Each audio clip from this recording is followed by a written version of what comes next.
Hello, all of you. Welcome to our English class.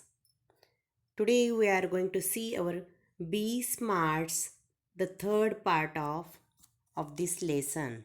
That is, this part is a third part. Be Smarts, that ending of the lesson. See that one. In this lesson, the last some passages, the fifth step is given here a time bound. Establish time parameters around each goal as it will help increase focus and accountability. To reduce weight, we know how to go about it. Time bound is that one a last step of that methodology. जर आपल्याला कोणतेही ध्येय साध्य करायचे असतील किंवा एखादी गोष्ट ध्येय निश्चित करायचे असतील तर या वेगवेगळ्या स्टेपमधून जावं लागतं आणि त्याच्यामध्ये हा शेवटची स्टेप आहे टाईम बाउंड म्हणजेच काय कालमर्यादा. प्रत्येक कोणत्याही गोलसाठी कोणत्याही ध्येयासाठी आपल्याला काय एस्टॅब्लिश करावं लागतं, टाईम पॅरामीटर्स म्हणजे वेळेचे मापदंड आपल्याला निश्चित करावे लागतात.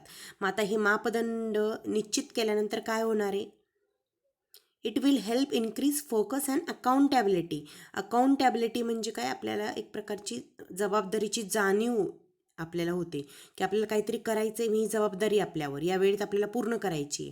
आणि फोकस म्हणजे आपण त्याच्यावर आपलं लक्षसुद्धा केंद्रित होतं.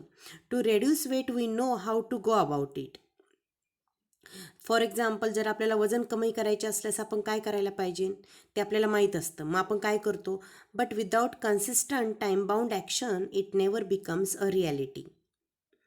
पण कन्सिस्टंट टाईम बाउंड म्हणजेच काय, आपली जी काही वेळ असते वेळाच्या त्या चौकटीत राहून आपल्याला काय करतात, कन्सिस्टन्स सातत्यपूर्ण कृती केली पाहिजे. टाईम बाउंड ॲक्शन कृती केली नाही तर अपेक्षित परिणाम आपल्याला मिळणं अशक्य होतं.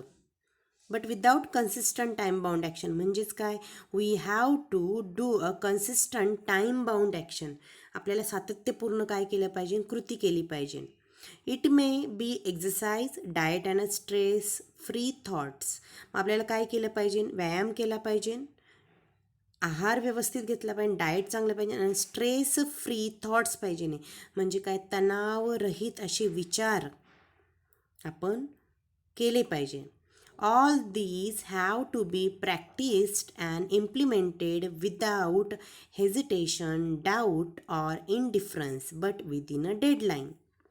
आता या सगळ्या all these have to be practice, या सगळ्या गोष्टी जे आपण म्हणतो ना, काटेकोरपणे एक पालन केलं पाहिजे, प्रॅक्टिस केलं पाहिजे, पालन केलं, इम्प्लिमेंट केलं पाहिजे, आपल्यामध्ये उतरवलं पाहिजे.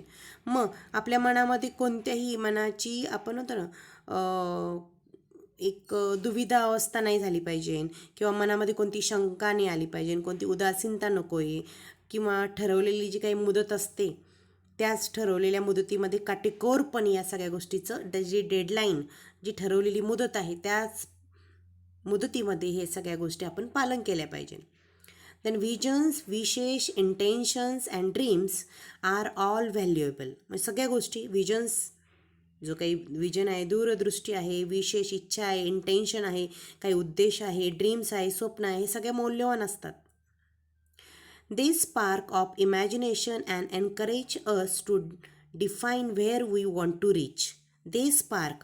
आता या स्पार्क काय करतात, या ज्या काही आपण म्हणतो यामुळे काय होतं, imaginations and encourage, imagination spark होते किंवा कल्पनाशक्ती जागृत होते आणि encouraged us to define where we want to reach. आपल्याला नेमकं कुठं जायचं आहे यासाठी आपल्याला काय मिळतं, एक प्रकारे एनकरेजमेंट मिळते, एक स्फूर्ती मिळते. In order to get there हवेवर we need to bring life images down to earth and plan to execute our strategies. In order to get there हवेवर we need to bring life images. आणि त्या पद्धतीने आपण ज्या काही गोष्टी केल्या आहे किंवा आपण म्हणतो की आपल्याला नेमकं कुठं पोचायचं आहे यासाठी आपण प्रयत्न करत असतो, पण ते ठरवण्यासाठी आपल्याला एक प्रकारचं एनकरेजमेंट मिळतं. आणि या सगळ्या गोष्टी तिथं पोचायचं असेल तर आपल्या मनामध्ये we need to bring life images. आपल्या मनामध्ये प्रतिमा ज्या काही तयार होतात डाऊन टू अर्थ, अगदी आपण म्हणतो ना डाऊन टू अर्थ राहिलं पाहिजे, खरं राहिलं पाहिजे. व्यावहारिक पातळीवर या सगळ्या मनातल्या ज्या काही प्रतिमा आहे, इमेजेस आहेत, त्या आपल्याला कृतीमध्ये उतरवता आल्या पाहिजे आणि त्यानुसार आपल्याला वेगवेगळ्या स्ट्रॅटेजीज, म्हणजे वेगवेगळ्या ज्या काही स्ट्रॅटेजीज आहे, जे काही धोरणं आहेत ती आखता आली पाहिजे. See the next. Therefore, the quality and quantity of energy we put forth directly impact the results. Life is something like a trumpet. If we don't put anything in, we can't get anything out. The quality and quantity of energy we put forth. आपल्याला काय करतो आपण, एक quality, आपल्याकडे काय quality गुणवत्ता आहे आणि क्वांटिटी कसं प्रमाण, या सगळ्या गोष्टीचा आपण काय म्हणतो, या सगळ्याचा परिणाम आपल्या याच्यावर होत असतो. आपलं आयुष्य कशासारखं असतं, एक life is something like a trumpet, एक तुतारीसारखं असतं. रणशिंग फुंकतो आपण बघा, ती तुतारी इन्स्ट्रुमेंट, त्या तुतारीसारखं असतं. आपण त्याला काही दिले नाही तर त्यातून आपल्याला काहीच मिळणार नसतं. म्हणजेच काय, वी डोंट पुट एनिथिंग. तुतारीमध्ये जर आपण हवा भरली नाही, तोंडाने फुंकलं नाही, तर तुतारीतून आवाज येईल का? नाही येणार. तसं आपल्या ध्येयामध्ये असतं. आपण जर आपलं ध्येय ठरवलंय तर त्याच्यामध्ये आपल्याला स्वतःला काहीतरी हार्डवर्क करावं लागतं. त्याच्याशिवाय आपल्याला सक्सेस मिळत नाही. The next one, success is a walk in the dark, finding the right footing, precisely mastering the skills and getting to the next place. Success, आता जे काही आपण म्हणतो ना यश, हे अंधारातून केलेली वाटचाल असते. आपल्याला राईट फुटिंग म्हणजे चांगली पाऊलवाट, एक डिरेक्शन मिळाली पाहिजे नाही. प्रिसाइजली मास्टरिंग द स्किल्स, वेगवेगळे कौशल्य आपल्याला आत्मसात केले पाहिजे नाही. आणि getting to the next place, आणि पुढं चालत राहणं, यासुद्धा गोष्टी खूप महत्त्वाच्या असतात. All depend on how we approach and tackle the problem. या सगळ्या गोष्टी, ऑल डिपेंड, ह्या सगळ्या गोष्टी कशावर अवलंबून आहे, ज्या काही आपल्या समोर समस्या येतात, जे काही आपल्या पुढे चालू आहे, ॲप्रोच, समोर जो काही अप्रोच आहे आपल्या, किंवा ज्या काही टॅकल द प्रॉब्लेम, ज्या समस्या येतात त्या टॅकलिंग करणे, त्याला सामोरे गेलं पाहिजे. त्या आपण कशा पद्धतीने हाताळतो यावर सगळं अवलंबून असतं. The best way to get from where we are to where we want to be is to find the footing of our next step. When we take the next step, it should support and hold us without a crack. आता या जर गोष्टी, आपण या वेगवेगळ्या गोष्टीला सामोरं गेलं तर आपण जिथे आहोत तिथून जिथे जाण्याची इच्छा आहे तिथे पोहोचण्याचा आपल्याला काय मिळतो, एक उत्तम असा मार्ग मिळतो.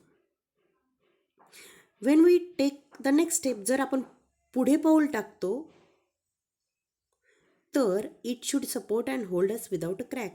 जर आपण उचललेले प्रत्येक पुढचे पाऊल काय करतं, आपल्याला न डगमगता भक्कम आधार देणारे आपल्याला असायला पाहिजे नाही. पाऊल टाकताना ते हल्लं नाही पाहिजे. ते अतिशय, जे काही पुढचा निर्णय आपण घेतोय त्याच्यावरून आपल्याला डगमगायचं नाही आहे. जो निर्णय घेतो तो परफेक्टच आहे याच्यावर आपण निश्चित केलं पाहिजे, याच्यावर आपण ठाम असलं पाहिजे. म्हणजेच आपल्याला आयुष्यामध्ये सगळ्या गोष्टी मिळत असतात. All these are the 5 steps of these goals or a smart methodology. Means that smart is a specific, measurable, achievable, realistic, and last one a time bound. I think you understood the lesson. Okay students, bye bye, see you in the next session.